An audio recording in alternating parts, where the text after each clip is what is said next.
Welcome back, everyone. Just a quick note before we start.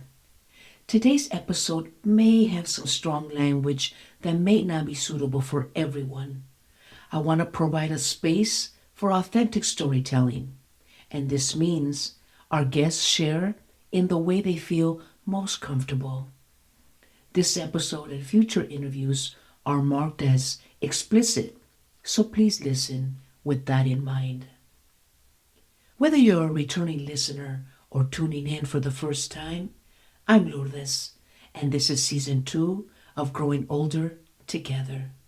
I'm so glad you've joined me as we begin a new recurring series, Whispers of Regret, Women Finding Peace in Silence. This is a welcoming space for women to open up about stories they may have kept to themselves for years. Here, they can share however they're comfortable, using their name or staying private, and talk about the moments that have shaped who they are. It's a safe place where they can speak freely without needing to be on camera, sharing as much or as little as they like. In this series, we'll meet women who have each faced their own kind of regret, or for some, those nasty, nagging thoughts that keep them up at night. Each story gives us a small window into how they found peace and healing along the way. As Brené Brown reminds us, owning our story can be tough, but not nearly as tough as spending our lives running from it. Inspired by this, we come together to listen, learn, and celebrate the courage behind these journeys. Today's guest is Lilia, a courageous woman whose personal fears held her back as she put others' needs before her own. These days, even as she uses a walker, Lilia has found new ways to care for herself mentally and emotionally, refusing to let her physical limitations define her spirit. We'll talk with Lilia about her journey to reconnect with who she is, her approach to daily life, and her commitment to enjoying life on her terms. I hope that as we begin this series, you find inspiration and perhaps even connections to your own journey. Did you know that nearly 60% of women report struggling with silent fears and regrets that affect their daily lives? Today, we're opening up a conversation to bring these experiences into the open. While the exact numbers vary across studies, research from the Anxiety and Depression Association of America and the American Psychological Association shows that many women carry these inner struggles. I'll be adding links to these studies in the show notes.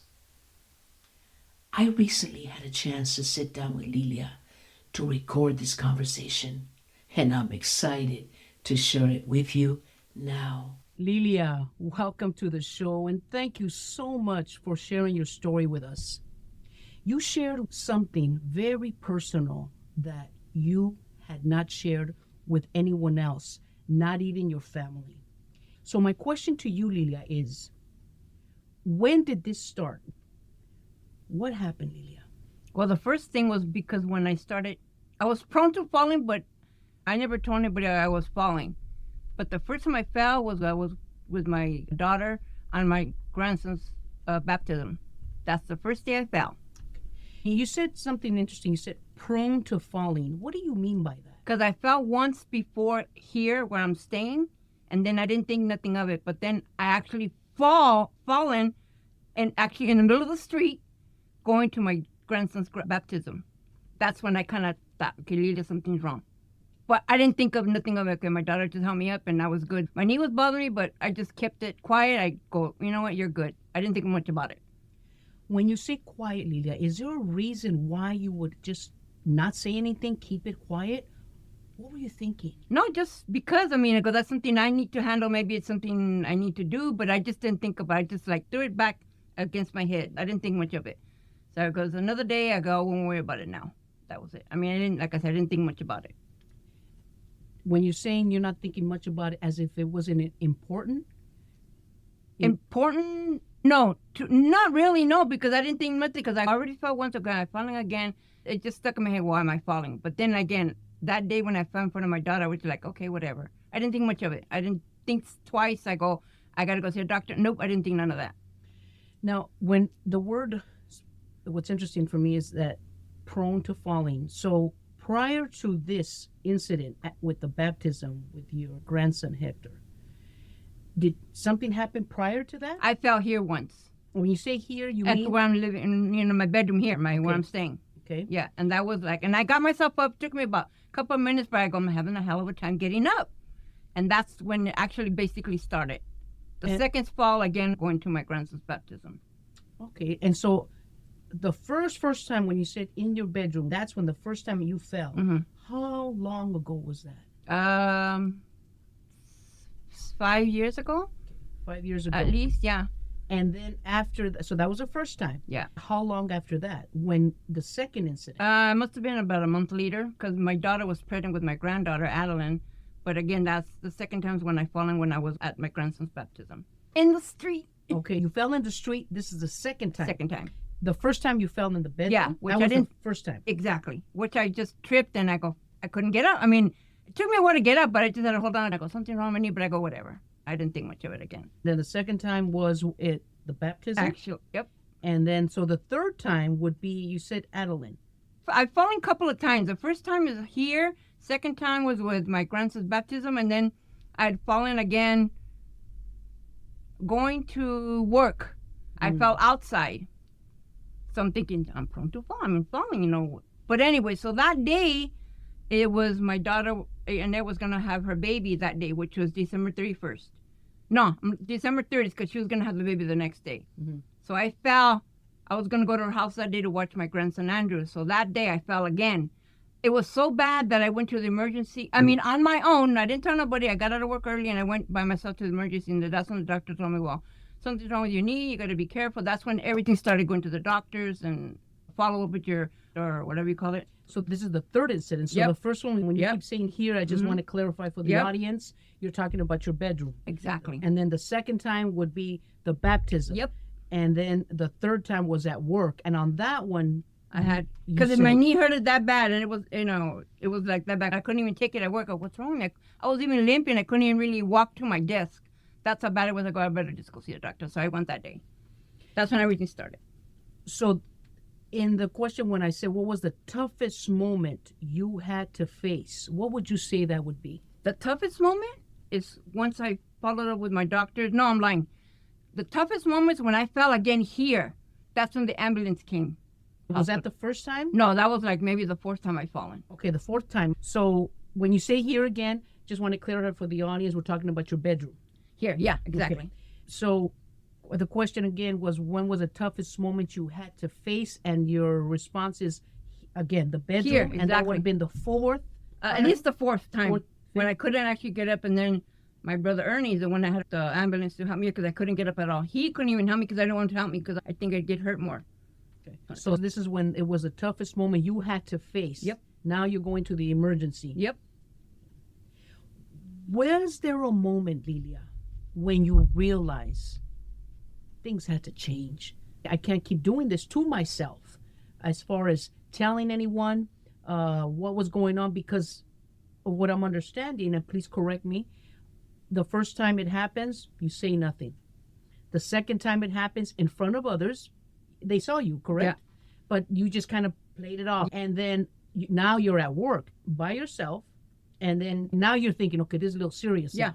But it wasn't until the fourth time when you Yep. fell and now you can't get up. Yep. Your brother is unable to help you, and now the emergency. And that was the toughest. But there was a moment that you realized, I got to change this. Something got to give. That's when I was sent to a home after I had rehabilitation at the hospital. When I got to the nursing home, that's when I say, what am I doing here? But this is after the first day, see people through the hallways, the nurses, this and that. I go, what am I doing here? I was by myself in the room. I'm going, I go, you need to get your ass up. But not till I started getting therapy, I go, you know what? I'm going through this. I'm not going to let no one push me. I can't be here. I cannot be here because I was there for Christmas and New Year's. I go, oh, hell no. So that's why I go, you need to get the hell up and go through your therapy and get out of here. This is to, obviously, yourself. Yeah, because exactly. When you're at that point, you said that you went to a rehabilitation. Was this after the emergency or? After the emergency. So after you go to the emergency, and this is like the 4th time. Yeah. Now, and now there's people aware. Now your brother knows, and not besides your family, now people are aware. Lilia, how does that make you feel with other people knowing?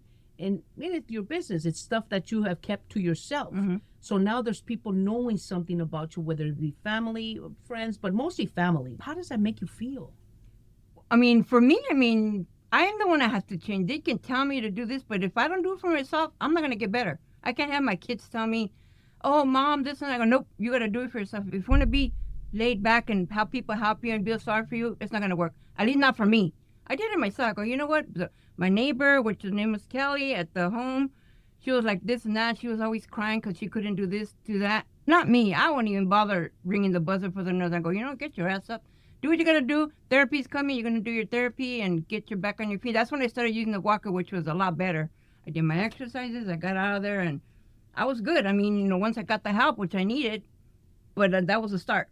And so, as I'm listening to your story, Lilia, is that you kept things to yourself.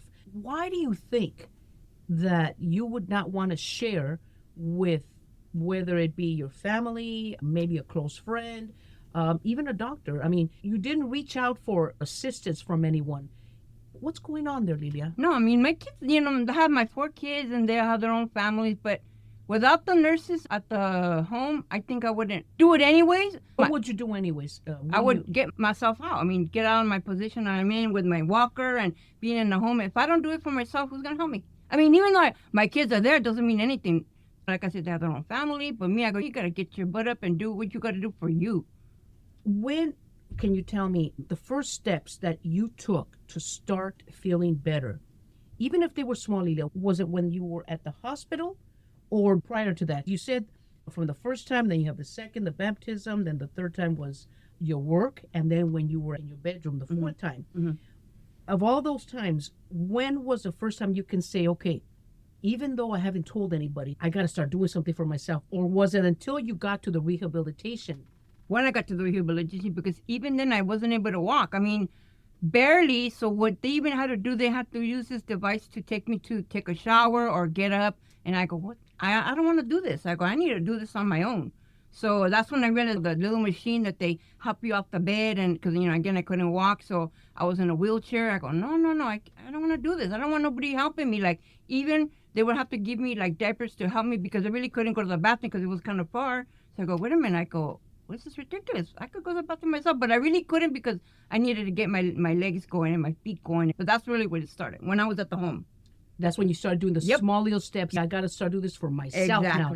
This I'm not going to be in diapers. I'm not going to be, obviously you could not walk. Yeah. Correct? So at that point, did you do any exercise? Yeah. Did you follow the rehabilitation? Therapist will always be there to rehabilitate your legs and you need to do your little exercise. So I did that always. Even when they couldn't come, I do it on my own. Because they'd come like every other day to my bed. But I go, what, I'm going to do this myself. I'd sit up and do what I got to do. So even the nurses would tell me, oh, you're up already. You're sitting down. I go, yes. How did life start to feel different once you began to start moving forward? Because there was a point where you're stuck. Here's the first time, the second time, the 3rd time, now the 4th time. Now you're in a rehabilitation place. And you're doing your little small steps to get moving forward. But when did you start feeling, is that the point when you started feeling different? Once you began moving forward, you said, I can do this. Yep. Yes, I can. Yep. Where before, did you feel you couldn't do it? Exactly. Like they're to help you, but if you don't help yourself, who's going to help you? They can help you, but you got to do it for you, Like you have to have like, come on, do it. You know, it's your body, it's your future, whatever you're gonna do for your future. But yeah, I mean, yeah. And so do you think that if you had not been in that situation, if you had not gone to the rehabilitation center because of your fault, let's say you did not fall, would you have changed? Do you think you would have stood the same? I don't know if I would have stood the same. I think going to their home did help out. I don't know if I was gonna be different. Maybe I would, but they helped me out a lot. So that's when I just took the initiative to go ahead and, you know what? Hurry up and get off this bed. Do what you gotta do. You opened your eyes. You're Exactly. like, I cannot continue this. This is hard. Yeah, and like, you know, even the people that were there, my friend Kelly, and there was another elderly lady that was there, but she was about 80. I was what, 50 something? I forgot how old I was. And I go, you're too young for this, even though I'm not young, but still. Oh, you hear someone that's who's 80. Exactly. And she was having problems? Yep. She had a hip replacement, and like I said, my neighbor was unable to walk because I don't know what's wrong with her, and, you know, she was just too much negativity. But yeah, I had to do it for me. Lilia, if you could talk to someone, our audience here, going through something similar, what would you want them to know? Because you've been through a lot, Lilia. I mean, over the years where you are today, what would you tell someone if they were in a similar situation? What advice can you give them from your experience? Well, I mean, for me, if you don't do it for yourself, I don't know who you're going to do it for. You can do it for your kids, your husband, you got to do it for you. Otherwise, you won't go nowhere. People can lecture you, do this, do that. But if you don't do it for you, it's going to be you going downhill. And Lilia, so if someone was in a situation where they have fallen, let's say there's someone in the audience where they have fallen, maybe it's once, maybe twice, what would you tell them right now? To help themselves out. First, you know, be positive. If something's wrong with you, go to the doctor. If not, you know, have a friend help you. For me, I didn't have anybody help me because I could do it myself. I mean, I could do it myself because look where I am now. I mean, it's a hard question to ask because I did it for me. If you're not going to do it for you and you're going to be a failure, then that's what you're going to be. You're going to be lying in bed the rest of your life or a wheelchair the rest of your life. You don't want to walk and you feel sorry for yourself. Did you feel sorry for yourself? No, I never did. But there was a part where you kind of like said, okay, you know, I'm not going to ask anybody for help.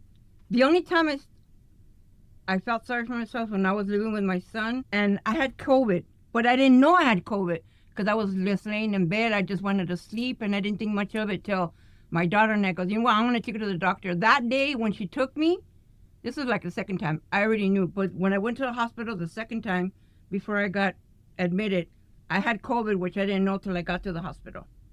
So that's why I started feeling sorry for myself. When I was in bed, I go, get up, and I go, no, I don't want to. You didn't feel like getting up. Exactly. That was when you said, okay, I feel sorry for myself. Yeah. I am not, well, you didn't have to say, No, I yeah. feel sorry, but you were feeling bad for yourself, where you're Yeah. not going to get up, I don't care. Having diabetes, that didn't help. I go, you know, whatever. I didn't think of it. But at that moment, you know, I didn't think of it. But till after I was in the hospital, I go, you know what?